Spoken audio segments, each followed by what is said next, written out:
हे शिरोळे घराणं आहे जे प्रॉपर पुण्याचं आहे। वरती जर बघितली तर ती इजिप्तची पेंटिंग आहे, जी 2000 वर्ष जुनी पेंटिंग आहे, लिथोग्राफिक पेंटिंग आहे। ही आईसलँडची पेंटिंग आहे। हा जो अंगरखा आहे हा सोन्याच्या जरीचा आहे, याच्यावर पूर्णपणे सोन्याच्या जरीने काम केलेलं आहे, पूर्णपणे हँडमेड आहे। ही जर बघितलं तर ही मराठा तलवार आहे आणि ही जी आहे ही मराठा धोक आहे। ही जर बघितली तर ही सर्पिणी तलवार आहे, सापासारखी दिसते, हिला दोन्ही बाजूने धार असते आणि समोरचं बघितलं तर हिला दोन्ही साईडने टोक आहे। हिला 36 प्रकारचं विष असतं, हिने जर वार केला तर टाके घेता येत नाहीत।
तलवार जी आहे महाराजांची तलवार आहे.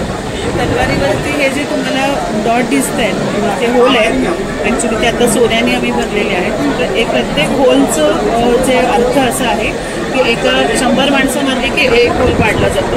तसे पुढच्या बाजूला 8 होल आहेत आणि मागच्या बाजूला 8 आहेत. अशी 1600 माणसांचा वध केला असं त्याचा अर्थ होतो. हे जे निशाण दिसतं हे पवार घराण्याचं निशाण आहे, ध्वज आहे, ही सगळी शस्त्र आहे. जेव्हा राजे लढाईला जायचे तेव्हा अर्धी तलवार बाहेर काढली जायची. त्या तलवारीच्या होलवरनं लक्षात यायचं की समोरचा राजा किती माणसांचा वध केल्यावर किती शूर आहे. तर त्यानंतर समोरचा राजा ठरवायचा की त्यांच्याशी लढाई करायची की कॉम्प्रोमाइज करायची. असा हा इतिहास आहे. हे तलवार आहे आमची. आणि ही शेवटची लढाई. त्याच्या आधीची लढाई जी की साबुसिंग महाराज पवार जे आहे त्यांचा स्टॉल येतो पंजाब.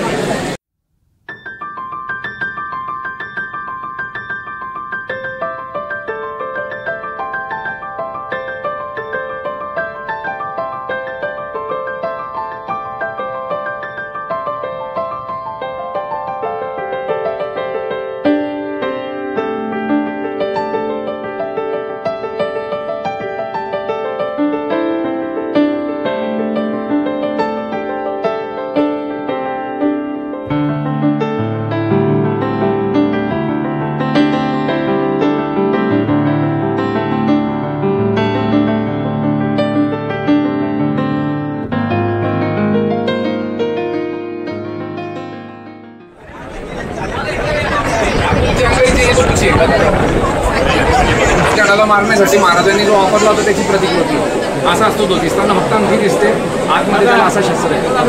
महाराज अफजल खानाला भेटायला गेले तो वो तैयारी के साथ गए थे कि अगर उसने हम पर वार किया तो हम रेडी चाहिए, पर दिखना भी नहीं चाहिए कि अपने पास कुछ वेपन्स हैं, क्योंकि उसके भी दिखने नहीं वाले थे. तो वो ये ऐसे गए थे उनके साथ. और जब उन्होंने वार किया तो उन्होंने इससे उसको मारा. और ये वाला जो था उनके पेट में वार करके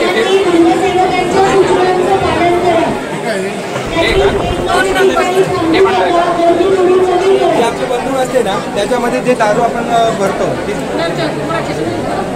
ये जो गन है ना इसके अंदर गन पाउडर डालने के लिए यूज होता है. गन पाउडर हाथ में कैरी नहीं कर सकते. गन पाउडर अगर हाथ में कैरी किया तो हाथ पूरा जल जाएगा. उसके अंदर गन पाउडर डालते हैं, उसमें बुलेट डालते हैं, उसको वो ठासनी से फिट करते हैं और फिर बत्ती देके फायर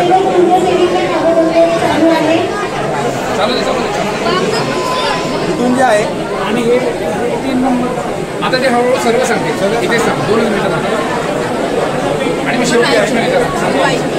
ही जी आहे पहिली ती एकेरी गन आहे. ती मुघलांच्या काळात वापरली गेलेली आहे. त्याच्यानंतर आपल्याला ह्या पुढच्या ज्या 2 दिसतात त्या दुहेरी बंदूक आहेत. त्याच्यापुढे आपल्याला एक काठी आहे. काठी वाटेल आपल्याला, पण याच्यामध्ये जेव्हा राजांचे आक्रमण होतं प्रत्येक राजाचे असा म्हणजे आपण बोललं तर याला ताईंनी या ठिकाणी तुमच्यासोबतच कार्यासाठी 500 रुपयांचा आर्थिक समर्थन केले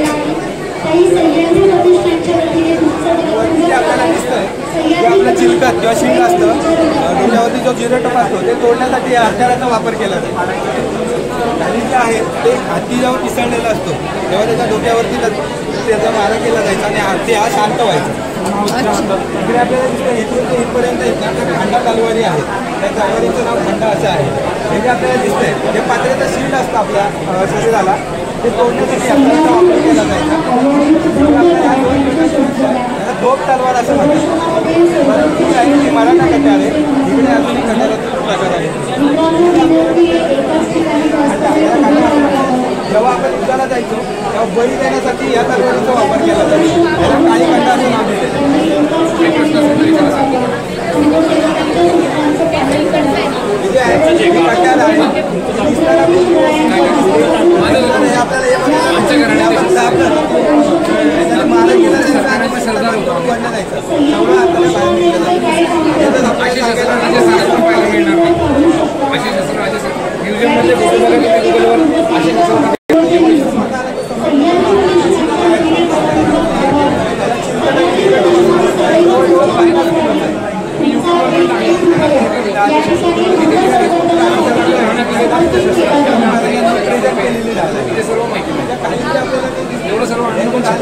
गेण्याच्या कागदापासून तयार ही झाली की आपल्या जी पगडी आहे ती 200 फूट कापडापासून नागपूरकर बसलेल्या ज्यावेळेला आमची दानपट्टा तलवार त्यावेळेला 200 फूट कापडापासून पगडी बनवून तलवार ती सामग्री पगडी 250 वर्षापूर्वी आणि अजून 200 वर्षाच्या पगडीला नाही होणार नाही. दगडासाठी कडक दिसताना कापडाची दिसते ती दगडासाठी कडक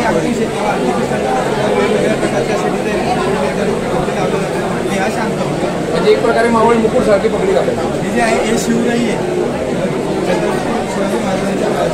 घातलेलं असतं त्याला तलवारीने फोडू शकत नाही. त्याला फोडण्यासाठी औषध वापरतात. तलवारीसाठी फोड असतो त्याला आणि कधीसाठी शिरस्त्राण फोडण्यासाठी आणि आंदोलनाचं चिन्ह फोडण्यासाठी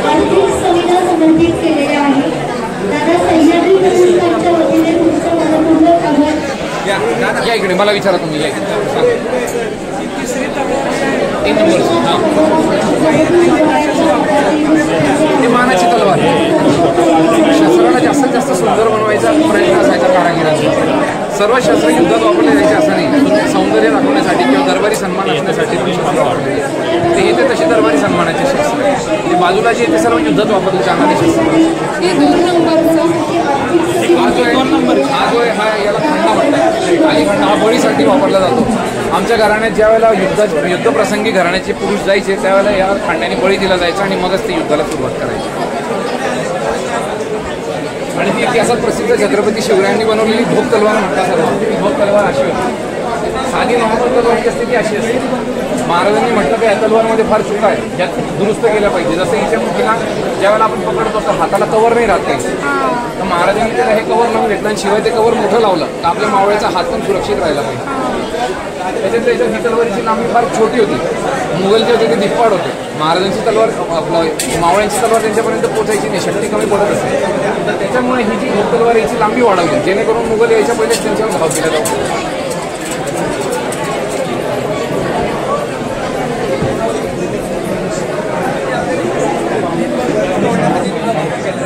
त्याला 3 ब्लेड टॅगर म्हणतात. 3 डिरेक्शन टॅगर म्हणजे तो या बाजूने पण ह्या बाजूने पण समोरून पण 3 वेळेला एका वेळेला 3 दिशेने हल्ला करतो. आता हल्ली जास्त पंजाबला वापरला जातो. गतका करतात गेलो तुम्हाला घालतात आणि गतका करतात सांगताना घालतात. बाकी काही पण सांगू शकत त्याचं नाही सांगतात कारण ते पंजाबी शस्त्र होऊन गेलेले.